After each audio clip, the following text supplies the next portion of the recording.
이제 갱년기가 되면 호르몬이 감소하면서 질벽을 촉촉하게 유지하고 분비물을 만들어내주는 역할을 하는 호르몬의 영향을 받지 못해서 점차적으로 건조가 생기게 되는데,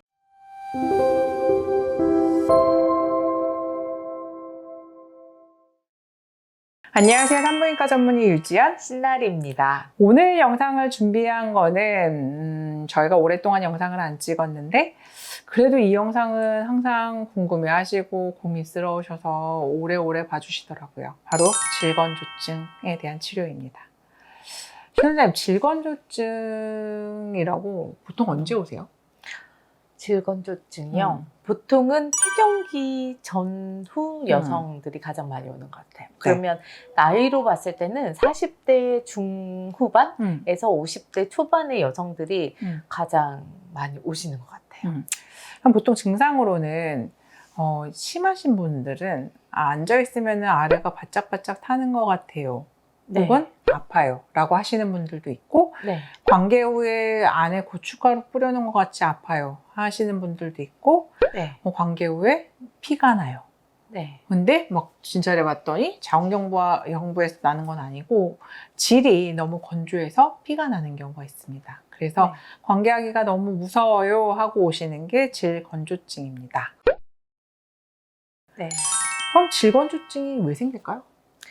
우리가 여성 호르몬이 나올 때는 질에서 정상적으로 분비물이 많이 나와요. 그러면 아기 때는 분비물이 안 나오다가 아기들도 사춘기가 되면서 여성 호르몬이 나오면서 질 분비물이 나오기 시작하는데, 그게 계속 여성 호르몬이 나오는 동안은 계속 조금 촉촉하게 유지가 되다가 이제 갱년기가 되면 호르몬이 감소하면서 질벽을 촉촉하게 유지하고 분비물을 만들어내주는 역할을 하는 호르몬의 영향을 받지 못해서 점차적으로 건조가 생기게 되는데, 질건조가 딱 폐경이 되고 질건조가 좀 나타났는데 그게 쭉 똑같은 증상이 아니라 이게 한 해 한 해 여성 호르몬 영향을 못 받으면서 점점 더 심해지시는 심하게 분들도 있죠. 건조해지는 것 같아요.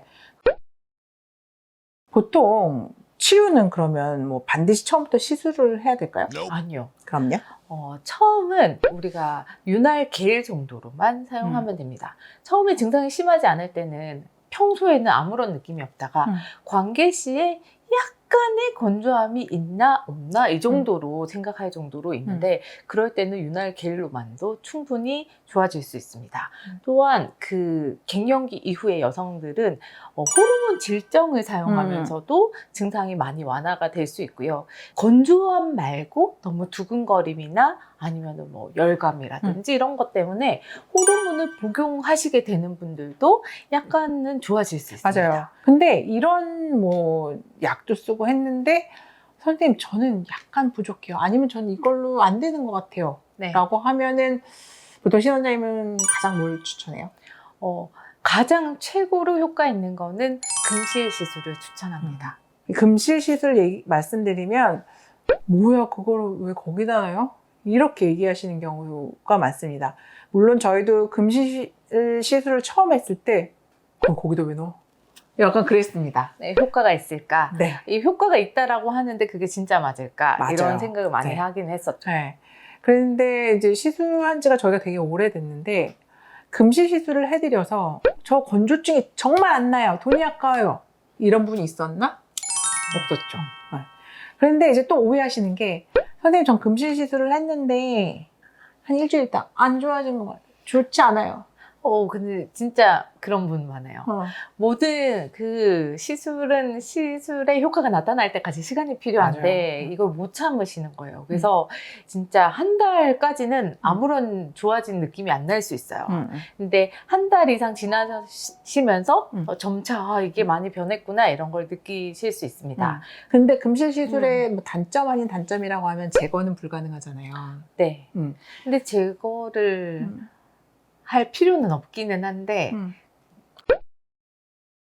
근데 이제 그게 조금 부담스러우신 분들도 있어서 선생님 저는 병원에 조금 뭐 주기적으로 와도 되니 금실 말고 할 게 없을까요? 그래도 금실을 권하고 싶기는 해요. 하지만 내가 정말 넣는 게 정말 너무 무섭고 싫다. 근데 무서울 필요는 없긴 한데 음. 그래도 내가 진짜 두렵다라고 하면 먼저 해볼 수 있는 거는 레이저 시술을 할 수 있을 것 네. 같아요. 질 타이트닝 장비들이 되게 여러 개가 있고 여러 원리로 되어 있는 장비들이 있어서 그 시술을 하고 나면 조금 한 달 정도 지나면 좀 촉촉해지고 괜찮아진다고 하시는 분들도 있습니다. 단 뭐 이제 레이저에 따라 시술 간격이 좀 정해져 있으니까 그 간격대로 병원을 좀 오셔야 되는데요. 근데 뭐 그렇게 오시는 게 불편하지 않으시다고 하면 그렇게 하시는 것도 좋을 것 같아요. 네. 저희가 건조증이 심하신 분들이 좀 여유가 되시면 레이저랑 금지를 같이 하시면 좋을 것 같긴 해요. 근데 비용을 상담해 보시고 그 비용 안에서 하실 수 있는 걸 맞아요. 하시고 만약에 둘 중에 하나 고른다면 금지를 하세요 라고 설명을 드립니다. 지금까지 질건조증의 효과적인 치료에 대해서 알아봤는데요. 궁금하신 점이 있으시면 저희 채널이나 저희 병원으로 문의 주시면 성심성의껏 답변해 드리겠습니다. 지금까지 유지연 신날입니다. 감사합니다.